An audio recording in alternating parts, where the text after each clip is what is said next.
श्रीनिवासाय श्रीनिवासाय மங்களம். பகவானுடைய திருநாமங்கள் இருக்கு. ஜிஹ்வே ரசக்ஞே மதுர பிரியாத்வம் சத்யம் ஹிதம் துவாம் பரமம் வதாமி ஆவர்ணயேதாக மதுராட்சராணி கோவிந்த தாமோதர மாதவேதி. ரொம்ப ஒருத்தருக்கு பிடிச்சமான சொற்களை பேசணும்னா அதே எழுத்துக்களை வச்சுதான் பேச முடியும். எழுத்துக்களை கோர்வையா கொடுத்து அதே வார்த்தையால தான் பேசுறது. ஒருத்தரை கடுமையான சொற்கள்ல பேச முடியும் அப்படின்னாலும் அதே எழுத்தை உபயோகப்படுத்தி தான் பேசணும்.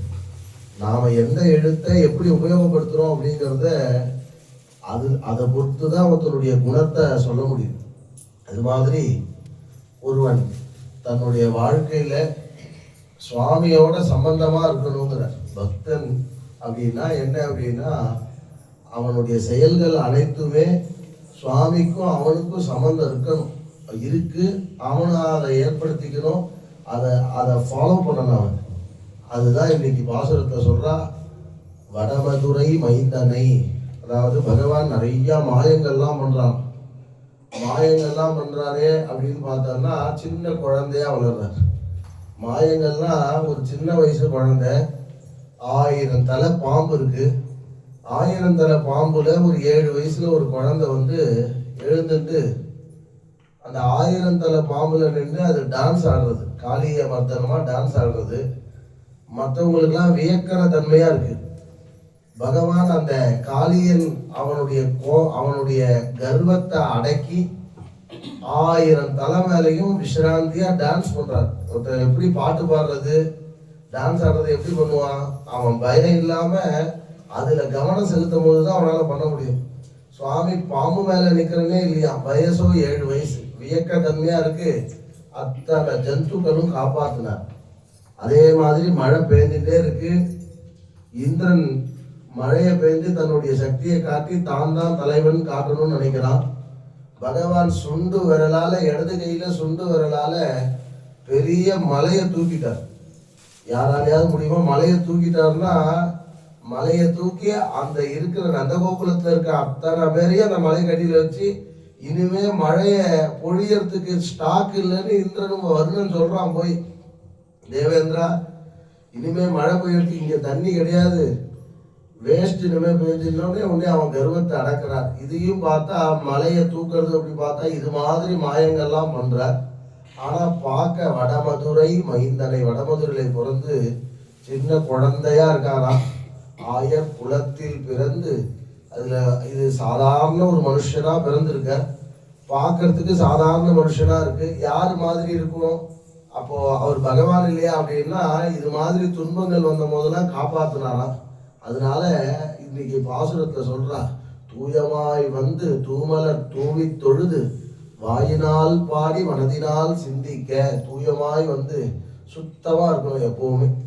இந்த சுத்தம்னா என்ன நினைச்சிட்டு இருக்கோம் அப்படின்னா, சானிடைசர் வச்சு கையை தேய்ச்சிக்கிறது, டிஷ்யூ பேப்பர் வச்சு தொடச்சிக்கிறது, இது பேர் சுத்தம் கிடையாது.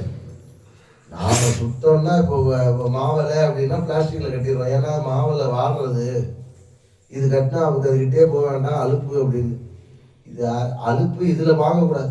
மாவலை இருந்தா அந்த வீட்டுக்கு சுபிக்ஷம்னு சாஸ்திரம் சொல்றது. மாவலை தினமும் காலையில இருந்தா அந்த வீட்டுக்கு வைரஸ் வராதுன்னு சொல்றது. இதனாலதான் மாவலை கல்யாணத்துல உபயோகப்படுத்துறது, பெரிய நிகழ்ச்சி எல்லாரும் ஒன்று சேர்ற இடத்துல பாருங்க மாவலை இருக்கும்.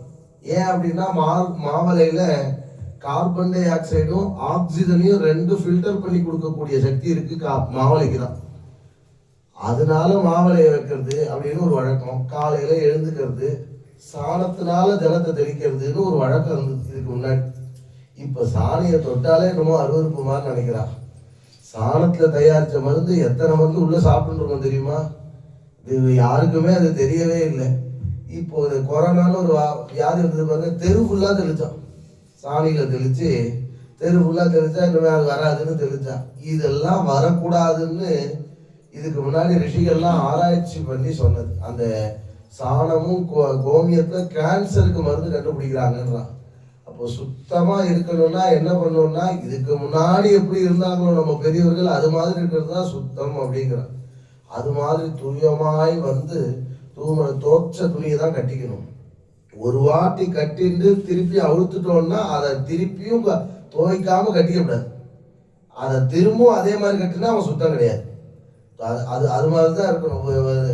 இப்போ என்ன இது சொக்காய போட்டு மாட்டிடுறது ஆங்கரில், அதையே 10 தடவை அப்புறம் அந்த சொக்காரமே போகிறோம் என்னை தயவுசெய்து துவச்சிருங்கிற அளவுக்கு போடுறது. இப்படி இருக்கக்கூடாதுங்கிற தூயமாய் வந்து சுத்தம் இருந்தாதான் பகவானுக்கு இருக்கும். நம்மளை சுற்றியும் இருக்க சுத்தம் என்னன்னா எதில் காப்பாற்றுறது? ஆச்சார பிரபஞ்சம் தர்மஹா. முதல்ல அவன் மனுஷன் செய்ய வேண்டியது என்ன அப்படின்னா சுத்தமாக இருக்கிறது தான் செய்ய வேண்டியது அப்படிங்கிற. காலையில் எழுந்தோடனே குளிச்சுட்டு சாப்பிடணும். அதே மாதிரி பல் தேய்ச்சிட்டு தான் காஃபி சாப்பிடணும். பகவானை வழிபாடு பண்ணி ஏதோ தெரிஞ்ச கிருஷ்ணா ராமா கோவிந்தான்னு ஏதோ ஒரு நாமாக்களை சொல்லி 2 கையால் தான் பகவானை நமஸ்காரம் பண்ணணும். ஒத்த கையில் நமஸ்காரம் பண்ணக்கூடாது. 2 கையால் நமஸ்காரம் பண்ணி ஏதோ இன்னைக்கு இந்த தேதியில் நான் இருக்கேன், உன்னால் முடிஞ்ச அளவுக்கு எனக்கு கிருபை பண்ணணும், நீ தான் என்னை காப்பாற்றணும்னு சரணாகதி பண்ணிட்டு அதுக்கப்புறமா ஒரு வாய் சாப்பிட்டோம்னா அந்த அன்றைய தினமே அவனுக்கு நல்ல நாளாக அமையிறது. ஹாவ் ஏ குட் டேன்னு இங்கிலீஷில் சொல்கிறான். ஹாவ் ஏ குட் டேன்னு சொல்கிறதுனால மட்டும் வராது, நம்ம நடந்துக்கிறதுனால வரும். நீ நல்ல நாளாக அமையணும் அப்படின்னா பகவானுடைய கிருபையோடு இருக்கணும், அன்றைக்கி தான் நல்ல நாள் அமையும் அப்படின்னு சொல்கிறான். அதனால முதல்ல சுத்தமாக இருக்கிறது.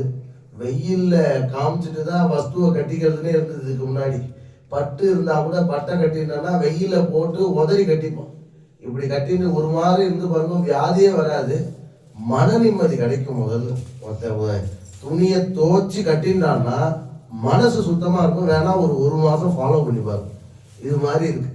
அது மாதிரி வந்து தூமலர் தூவி தொழுது பகவானுக்காக மலர்ந்து இருக்கு பாருங்க. இந்த கால வேலையில 5:30 சூரியன் வரும் பொழுது யாராவது நம்மளை பறித்து பகவானுடைய சரணத்துல அந்த திருவடியில நம்ம வைக்க மாட்டானான்னு அது எங்கிட்டு அப்படி மலர்ந்து இருக்கும். அது அந்த மலரை பகவானுடைய திருவடியில வைக்கணும் அப்படின்னு சொல்ல. தூமலர் தூவி தொழுதுன்னா என்ன பண்றது? புஷ்பத்தை கொடுத்தோம் போட்டோம்னு இருக்கக்கூடாது. மனசை அப்படியே பகவானுக்கு கொடுக்கணும். நம்ம மனசை முழுக்க இப்போ கோவிலுக்கு வந்தோம்னா மித்த எல்லா விஷயத்தையும் இக்னோர் பண்ணிடணும். எல்லாருக்கும் கவலை இல்லாமலே இல்லை. வழிபாடு எப்படின்னு ஆண்டாள் சொல்லி கொடுக்குறார். எப்படி பகவானை பிரார்த்தனை பண்றது, அப்படி பிரார்த்தனை பண்ணா பகவான் என்னமா ரட்சிப்பார் அப்படின்னு சொல்றான். அப்போ இந்த மனசு ஓம் கேசவாய நமஹா இப்படிதான் அர்ச்சனை பண்றது. இப்படி பண்றது இல்லை யாருமே. இப்படி அக்ஷதை போடுற மாதிரி போடுறது இல்லை. ஓம் கேசவாய நமஹா ஸ்ரீனிவாசாய நமஹா இப்படிதான் அர்ச்சனை பண்றான். அர்ச்சனை இப்படி பண்ணா என்ன அப்படின்னா மனசு ஹிருதயத்தை பகவானுக்கு அர்ப்பணம் பண்றோம்னு அர்த்தம். ஹே நாராயணா, மனிதர்களுக்கெல்லாம் தலைவனா இருக்கிற ஹே கோவிந்தா உனக்கு நமஸ்காரம். இப்படிதான் நமஸ்காரம் பண்ணணும். இது நீங்க வேற என்னமோ நினைச்சிட்டு போட்டோம்னா அந்த புஷ்பத்துக்கும் மதிப்பு கிடையாது, நீ பண்ற காரியமும் வேஸ்ட் அப்படிங்கிற. அது போல வாயினால் பாடி மனதினால் சிந்திக்க, வாயில நிறைய பகவானை சொல்லணும். சோத்திரம் கேசவா நாராயணா கோவிந்தான்னு சொல்லணும். இந்த திருப்பதியில பாருங்க, திருப்பதி லைன்ல விட்டோம்னா அது மாட்டின்டா உள்ள மாட்டின்டா வெளில வர முடியாது. வெளில வந்துட்டா திருப்பி உள்ள போறதுக்கு திருப்பி முதல்ல இருந்து வரணும். வரம்போத மாதிரி இறங்கிட்டான்னு வச்சுக்கலாம், திருப்பி முதல்ல இருந்து போகணும். அதனால அவன் என்ன பண்றான், சீக்கிரமா போயிடணும். ஹே கோவிந்தா கோவிந்தா கோவிந்தான்னு கத்தினே போயிடுறான்.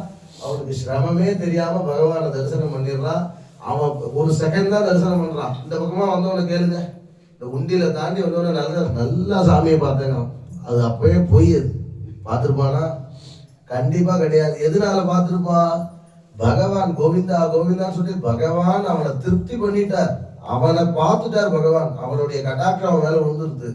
அதனால அவனுக்கு மனசு திருப்தியா வந்துருது. எத்தனை தடவை நாமாக்களை சொன்ன புண்ணியம் அவனுக்கு கிடைச்சிருது.